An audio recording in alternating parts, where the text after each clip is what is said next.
Shalom, selamat pagi Bapak Ibu serta saudara yang dikasih oleh Tuhan. Selamat memasuki hari yang baru di awal minggu ini.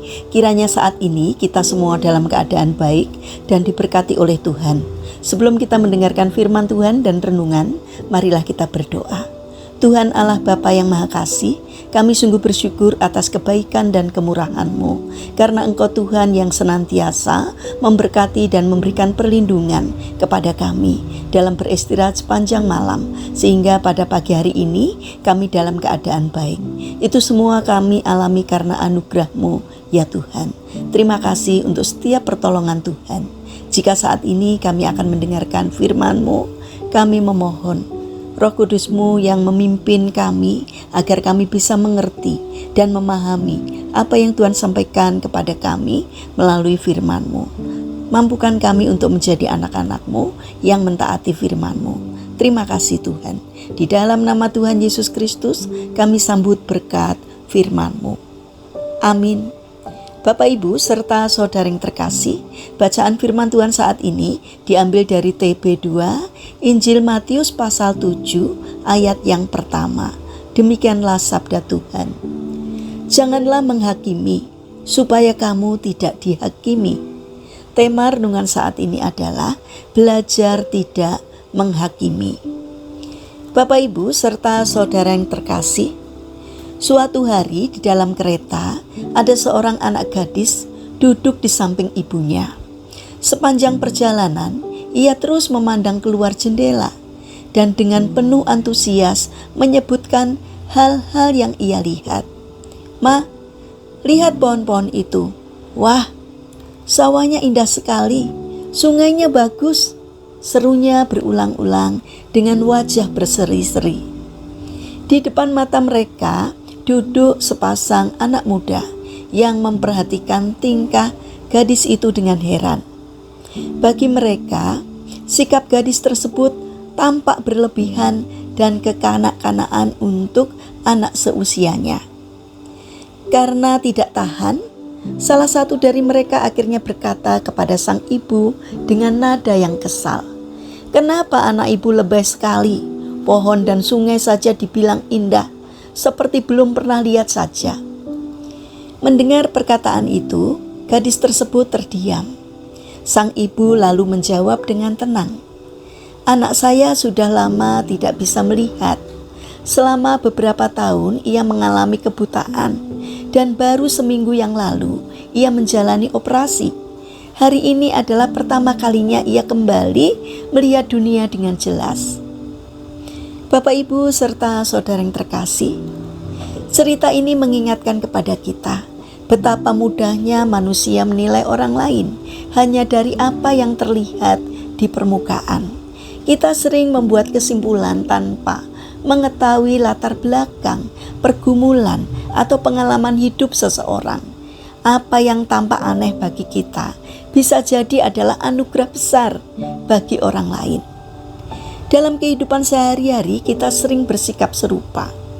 Ketika melihat seseorang begitu bersuka cita karena doanya dijawab Tuhan, mungkin ada yang menganggapnya berlebihan. Padahal kita tidak tahu berapa lama ia menantikan jawaban doa itu dengan air mata dan harapan. Kita juga sering menilai pilihan hidup orang lain tanpa memahami alasan di balik keputusan mereka.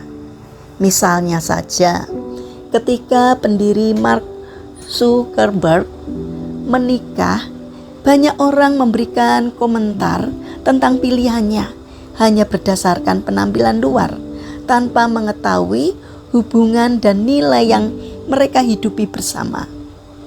Bahkan melalui media sosial seperti Facebook, orang semakin mudah melontarkan penilaian tanpa pertimbangan.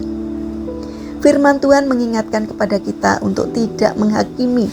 Bukan berarti kita tidak boleh membedakan yang benar dan salah, tetapi kita diajak untuk tidak menjadi hakim atas hidup orang lain dengan sikap sombong dan tergesa-gesa. Tuhan menghendaki kita untuk memiliki hati yang penuh kasih, pengertian, dan kerendahan hati. Ketika kita belajar untuk menahan diri sebelum menilai, Kita sedang melatih kepekaan dan kasih kita terhadap sesama. Kita belajar untuk melihat dengan hati, bukan dengan mata. Kita juga menjadi lebih bijaksana dalam berkata-kata, sehingga tidak melukai perasaan orang lain.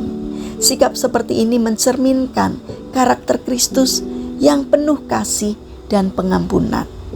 Bapak, Ibu, serta saudara yang terkasih, marilah kita berhati-hati dalam berpikir, berbicara, dan menilai orang lain. Ingatlah bahwa apa yang kita lihat belum tentu menggambarkan kenyataan yang sesungguhnya. Mintalah kepada Tuhan agar Tuhan menolong kita sehingga kita memiliki hati yang lembut, penuh pengertian, dan tidak mudah menghakimi. Mari kita berdoa. Tuhan Yesus yang Maha Baik, ajarilah kami agar tidak mudah menghakimi orang lain, tetapi agar kami memiliki hati yang penuh kasih dan pengertian, sehingga kami dapat melihat sesama kami dari sudut pandang cara Tuhan memandang kami. Bapa yang Maha Baik, kami berdoa untuk para pemimpin bangsa kami. Berikanlah hikmat dan kebijaksanaan agar di dalam menjalankan tugasnya seturut dengan pimpinan Tuhan saja.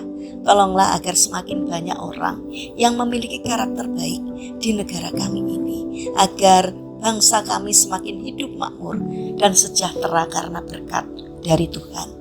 Bapa yang Maha Baik, kami berdoa bagi mereka yang mengalami permasalahan dan kesulitan hidup. Kiranya Tuhan membimbing mereka sehingga mereka mampu menemukan jalan keluar. Kiranya Tuhan berkenan hadir untuk menolong dan memberkatinya. Kami berdoa bagi mereka yang terbaring sakit. Kiranya Tuhan berbelas kasih untuk menjamah dan memberikan kesembuhan.